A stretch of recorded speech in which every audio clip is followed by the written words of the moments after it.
জ্যোৎস্না মুর্মু, হ্যাঁ আপনি জৌগ্রাম থেকে আসছেন। হ্যাঁ এখানে লেখা আছে আপনি 1.5 বছর প্রার্থনায় আসছেন। হ্যাঁ 2 বছর আগের ঘটনা এটা, আপনার বুকে জল জমে গিয়েছিল। হ্যাঁ।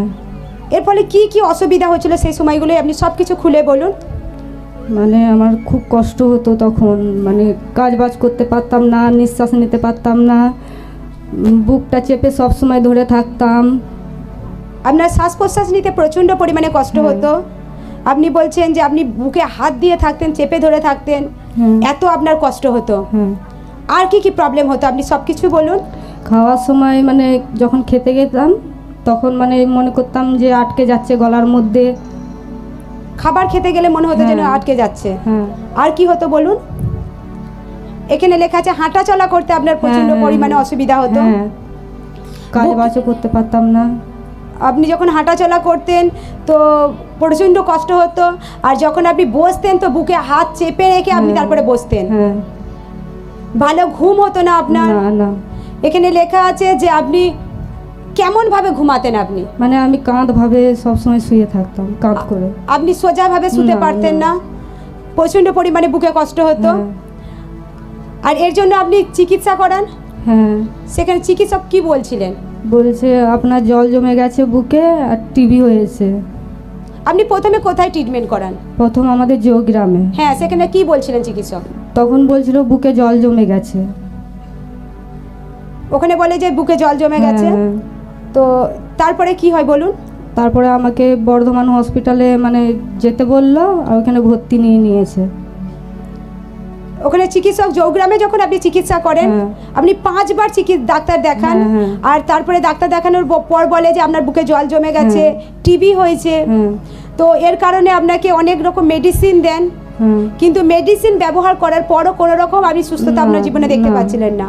তখন আপনাকে বর্ধমান হাসপাতালে রেফার করে, আপনাকে বলে যে আপনাকে বর্ধমান হাসপাতালে ভর্তি হবার কথা। তারপরে কি হয় বলেন? আপনি বর্ধমান হাসপাতালে ভর্তি হন। ওইখানে যখন ভর্তি ছিলাম তখন অক্সিজেন চলছিল, স্যালাইন চলছিল, ইনজেকশন চলছিল, তখন সুস্থ লাগছিল। কতদিন আপনি ভর্তি ছিলেন? 1 সপ্তাহ। 1 সপ্তাহ ভর্তি ছিলেন। তো ওখানে যখন স্যালাইন দেওয়া হচ্ছিল, ইনজেকশন দেওয়া হচ্ছিল, অক্সিজেন দেওয়া হচ্ছিল, তারপরেও আপনি কোনো সুস্থতা আপনি বোধ করছিলেন না। আপনার যে প্রবলেমগুলো হচ্ছিল সেগুলো আরও বাড়ছিল। তারপরে ফিরসে আপনাকে বর্ধমান থেকে বাড়ি নিয়ে চলে আসা হয়। ফিরসে আবার জৌগ্রামে আপনার ট্রিটমেন্ট চলে। কিন্তু সেখানেও আপনি কোনো রকম সুস্থতা আপনার জীবনে দেখতে পাচ্ছিলেন না। আপনি পাল্টে পাল্টে চিকিৎসক দেখান, মেডিসিন পাল্টানো হয়, হাসপাতালে রেফার করা হয়, কিন্তু কোনো রকম কোনো ফল আপনি আপনার জীবনে দেখতে পাচ্ছিলেন না। আপনার যে প্রবলেমগুলো হচ্ছিল, বুকে যন্ত্রণা হচ্ছিল, হাঁটা চলাতে, শ্বাস প্রশ্বাস নিতে কষ্ট হচ্ছিল, সেগুলো দিন প্রতিদিন বেড়েই যাচ্ছিল। কোনো রকম সুস্থতা আপনি বোধ করছিলেন না। তারপরে যখন দেখলেন যে এত মেডিসিন ব্যবহার করছি, চিকিৎসক পাল্টে পাল্টে দেখানো হচ্ছে, হাসপাতাল পাল্টানো হচ্ছে, কিন্তু কোনো রকম কোনো ফল হচ্ছে না, তারপরে আপনারা জাদুটোনা করেন। তো সেখানে কি হয়? সেইখানে মানে অনেক টাকা খরচা হয়ে গেছে, অনেক জায়গায় গেছি, খালি বলতে ভয়ের কিছু নেই, সুস্থ হয়ে যাবে, কিন্তু সেখানেও কোনো কাজ হতো না। এখানে লেখা আছে আপনি 3-4 জায়গায় জাদুটোনা করেন, সেখানে অনেক অর্থ আপনি ব্যয় করে ফেলেন, কিন্তু সেখানেও কোনো রকম সুস্থতা আপনার নিজের জীবনে দেখতে পাচ্ছিলেন না। সেই সময় আপনাদের মনের অবস্থা কিরাম ছিল? কি ভাবতেন আপনি সেই সময়? তখন আমি ভাবতাম যে আমি আর মরেই যাব, আর বাঁচবো না। আপনার এরকম মনে হতো যে আমি আর বাঁচবো না, কারণ এত মেডিসিন ব্যবহার করা হচ্ছে, পাল্টে পাল্টে ডাক্তার দেখানো হচ্ছে, হাসপাতালে ভর্তি করা হচ্ছে, স্যালাইন দেওয়া হচ্ছে, ইনজেকশন দেওয়া হচ্ছে, অক্সিজেন দেওয়া হচ্ছে, কিন্তু কোনো রকম কোনো সুফল দেখা যাচ্ছে না। এতটুকু সুস্থতা আপনি নিজের জীবনে দেখতে পাচ্ছিলেন না, পুরো নিরাশ হয়ে গিয়েছিলেন যে হয়তো আমি আর বাঁচবো না। সেই সময় প্রার্থনার কথা কিভাবে জানতে পারেন? আমার এক পাড়ার বৌমা আসতো, সেই বলেছিল। প্রতিবেশীর মাধ্যমে প্রার্থনার কথা জানতে পারেন। তারপর থেকে আপনি লাগাতার প্রার্থনায় আসতে থাকেন, ঈশ্বরের বাক্যকে শুনতে থাকেন, সাক্ষ্যকে দেখতে থাকেন। যখন আপনি ফার্স্ট টাইম প্রার্থনায় আসেন আর যখন দেখেন টেস্টিমনি হচ্ছে, সেই সময় আপনার কি মনে হয়? কি কোন টেস্টিমনিকে দেখে আপনার জীবনে বিশ্বাস বাড়তে পারে? এক মহিলা দিয়েছিল, মানে নিঃশ্বাস নেয়ারই, তাকে দেখেই আমার বিশ্বাস হয়েছিল, মানে সে দিয়েছিল যখন। যে আমিও তখন মানে ভালো হব, তাহলে সুস্থ আপনি হব। যখন এখানে ফার্স্ট টাইম আসেন আর দেখেন যে এখানে একজন সাক্ষ্য দিচ্ছে আর তার সেম আপনার মতো প্রবলেম ছিল, হ্যাঁ। তার নিঃশ্বাস নিতে কষ্ট হতো, হ্যাঁ। তার প্রচন্ড পরিমাণে আপনার মতো বুকে কষ্ট হতো, আর সেই টেস্টিমনিকে যখন আপনি দেখেন হ্যাঁ। আর তখন জীবিত ঈশ্বরের প্রতি আপনার বিশ্বাস ভরসা আরো বেড়ে যায় হ্যাঁ। যে জীবিত ঈশ্বর যদি ইনাকে সুস্থ করেছে হ্যাঁ। তো আমিও এই জায়গাতে সুস্থ হতে পারি, হ্যাঁ। ফ্রি হতে পারি, আমিও এখানে সুস্থ হব।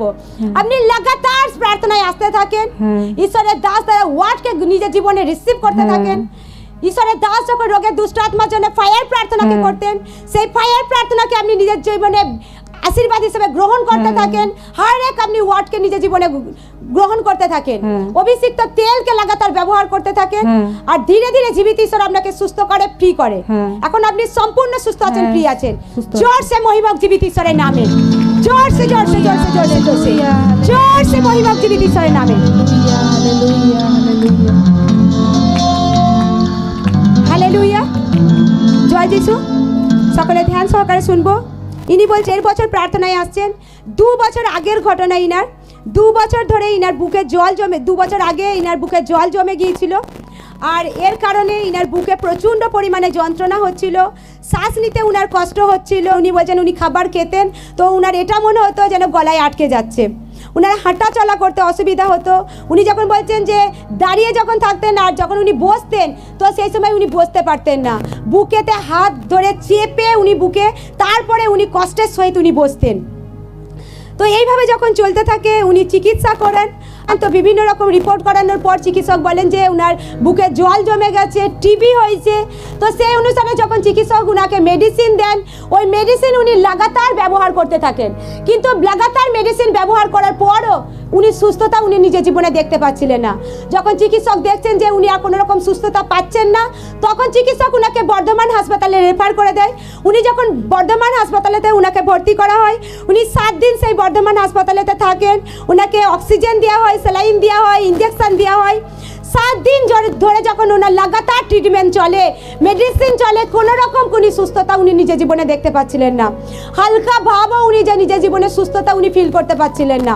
ফিরসে ওনারা বর্ধমান থেকে ছুটি নিয়ে বাড়ি চলে আসেন। ফিরসে ওনারা জৌগ্রামে কোনো চিকিৎসককে দেখাতে থাকেন, মেডিসিন ব্যবহার করতে থাকেন, কিন্তু কোনো রকম ফল ওনারা দেখতে পাচ্ছিলেন না। ওনার যে প্রবলেম হচ্ছিল সে প্রবলেম দিন প্রতিদিন ওনার জীবনে বেড়েই যাচ্ছিল। তো তারপরে ওনারা 4-5 জায়গায় ওনারা জাদুটোনা করেন, অনেক অর্থ ব্যয় করে ফেলেন, কিন্তু সেখানেও কোনো রকম কোনো ফল হচ্ছিল না। সেই সময় উনি পুরো নিরাশ হয়েছিলেন, ভাবছিলেন যে হয়তো আমি আর বাঁচবো না, আমি হয়তো এই করেই মরে যাব। তো সেই সময় উনি প্রতিবেশীর মাধ্যমে প্রার্থনার কথা জানতে পারেন, লাগাতার প্রার্থনায় আসতে থাকেন, ঈশ্বরের বাক্য শুনতে থাকেন, সাক্ষ্যকে দেখতে থাকেন। উনি যখন ফার্স্ট টাইম প্রার্থনাতে আসেন আর দেখেন যে কোনো এক ব্যক্তি সে শ্বাসকষ্টের জন্য সে সাক্ষ্যকে দিচ্ছে, তার প্রচুর শ্বাসকষ্টের প্রবলেম হতো, বুকে যন্ত্রণা হতো, আর টেস্টিমনিকে যখন উনি শোনেন আর সেই তার টেস্টিমনিকে উনি আনন্দের সঙ্গে নিজের জীবনে সে রিসিভ করেন, আর উনি জীবিত ঈশ্বরের প্রতি বিশ্বাসে ভরসায় বাড়তে থাকেন যে জীবিত ঈশ্বর আমাকেও একদিন সুস্থ করবে, ফ্রি করবে। উনি লাগাতার প্রার্থনায় আসতে থাকেন, ঈশ্বরের দেওয়া হার এক ওয়ার্ডকে উনি নিজের জীবনে রিসিভ করতে থাকেন। ঈশ্বরের দাস যখন রোগের দুষ্ট আত্মার জন্য ফায়ার প্রার্থনাকে করতেন, সেই ফায়ার প্রার্থনাকে উনি নিজের জন্য রিসিভ করতে থাকেন, অভিষিক্ত তেলকে ব্যবহার করতে থাকেন, আর ধীরে ধীরে জীবিত ঈশ্বর উনাকে সারে যে বুকে জল জমেছিল আর এক টিবির প্রবলেম থেকে জীবিত ঈশ্বর উনাকে টোটালি ফ্রি করেন, সুস্থ করেন। এখন আপনি কতদিন সুস্থ আছেন, ফ্রি আছেন? 1 বছর। এখন 1 বছর হয়ে গেছে। এখানে লেখা আছে 1.5 বছর প্রার্থনায় আসছেন। তার মানে যে মুহূর্তে আপনি প্রার্থনায় আসতে শুরু করেছেন, জীবিত ঈশ্বর আপনাকে সুস্থতা আপনার জীবনে শুরু করে দিয়েছিল, আর এখন 1 বছর হয়ে গেছে, আপনি টোটালি ফ্রি হয়ে গেছেন। এখন আর কোনো প্রবলেম নেই, মুখে যন্ত্রণা হয় না, হাঁটা চলাতে অসুবিধা হয় না, শ্বাস প্রশ্বাস নিতে কোনো রকম কষ্ট হয় না, খাবার খেতে গেলে কোনো রকম কষ্ট হয় না। জীবিত ঈশ্বর আপনাকে আশীর্বাদ করেছে। জোর সে জোর সে জোর সে জীবিত ঈশ্বরের মহিমা হোক। জোর সে জোর সে জোর সে জোর সে